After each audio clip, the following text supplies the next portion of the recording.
কই হেরা কারো তো দেখতেছি না। আব্বা আব্বা, ও আব্বা, আরো আসতে কো আব্বা। তোমার আওয়াজ তুমি শুনতেছো? হেরা হনবো কোথেকে? কিভাবে ডাকতে হয় দেখো, মনে হয় ঘরে আছে। আব্বা, ড্যাডি। আরে কিরে, বাড়িতে ডাকাত পড়লো নাকি? দেখছো শুনছে আসতেছে কিন্তু। আমরা আমরা আব্বা। আরে তোমরা না দাওয়াত খেতে গেছিলা, চলে আসতো কেন? এটা কি বলতেছেন আম্মা? আব্বা কি বলতেছে? চোখের সমস্যা নাকি? আমরা কখন দাওয়াত খেতে গেলাম? কি কইতাছো জামাই? তোমার আব্বার চোখে সমস্যা হইব কেন? চোখ তো আল্লাহ দিলে ভালোই আছে।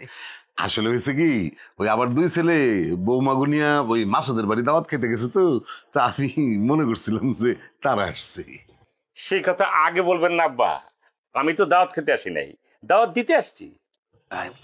দাওয়াত দিবা ভালো কথা, কিন্তু শ্বশুর বাড়িতে আসছো, হাতে দেখি মিষ্টি ফলমূল কোনো কিছুই নাই। দেখছো আমি তোমাকে কইছিলাম না আব্বা ঠিকই জিগাইবো। এখন শরম পাইছো? আরে এখানে সরবের কি আছে? পিতা মাতার কাছে সন্তানরা সবসময় হচ্ছে শিশু।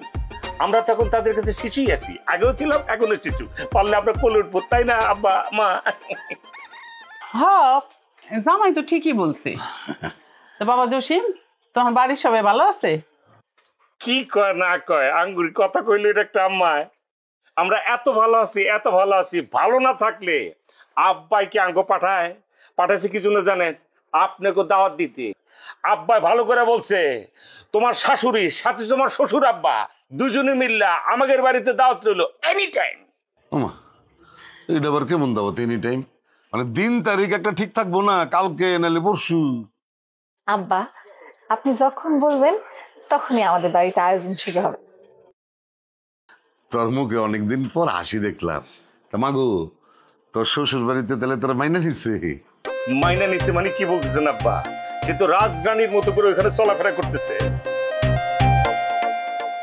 একটা দোলনায় রেগুলার চলতেছে 3 বেলা, এবং মাইনা নেওয়ার প্রশ্নই ছিল না। আমি জোর করে মানা নিছি আব্বারে, তাই না? আমার আন্দোলনে আব্বা মানতে বাধ্য হয়েছে। মাই কি করছে?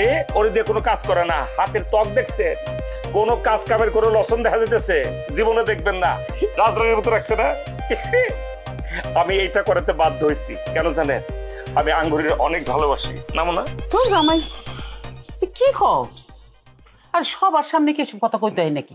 তোমার তো দেখি লজ্জা শরম কিছুই নেই। হয়েছে কি আম্মা, এতক্ষণ দাঁড়া থাকার পরে মাথাটাই তো ঠিক থাকার কথা না। লজ্জা শরম তো অনেক পরের বিষয়। এজন্য কি বলতেছি না বলতেছি এইটা ভুলে যেতেছি গা। একটু শরবত যদি হইতো, 1 গ্লাস শরবত খেতাম, সাথে 2টা বিস্কুট বা ফল পাকড়া যদি কিছু দিতেন, থাকে না যে আরাম-আয়েশের মধ্য দিয়ে, আপ্যায়নের মধ্য দিয়ে কথা বলতাম। এই যে খাড়ায় যে রইছি, এটা একটা কুলি মেথের মতো লাগতেছে, তাই না মন্টি? তা ঠিক আছে, তোমরা দাওয়াত দিতে আসছো, ভালো কথা, দাওয়াত পাইছি। তা এখন কি তোমরা এই বাড়িতে থাকবে নাকি? আম্মা দেখছো আব্বা এটা কি বললো? সামনে কি কথা বলা যায়? আমার কথাটা একদম ভালো লাগে না। আসো তো জসিম, তুমি এখানে থাকবা, তোমার কেউ কিচ্ছু বলবে না। না, এইভাবে কথা বলবে কেন? একবারে থাকতে আসছে না, কিন্তু কেমন কথা বলবে? দেখছো কি মন খাটাস। আরে শ্বশুর বাড়িতে আসছে খালি হাতে, না আনছে মিষ্টি, না আনছে ফল। আপনিও তো কিছু বুঝেন না। আর জামাইয়ের কি ইনকাম আছে নাকি? এই যে কয়েকদিন আগে ভ্যান গাড়ি চালাইছে, ভ্যান গাড়ি চালায় কয় টাকা ইনকাম করছে তারও ঠিক নাই। এখন কি চালায় তাও জানি না। কিন্তু ফুটানি তোমার এমন যে মনে হয় যে প্লেন চালায়। আপনি সবসময় একটু বেশি বুঝেন। চলেন চলেন।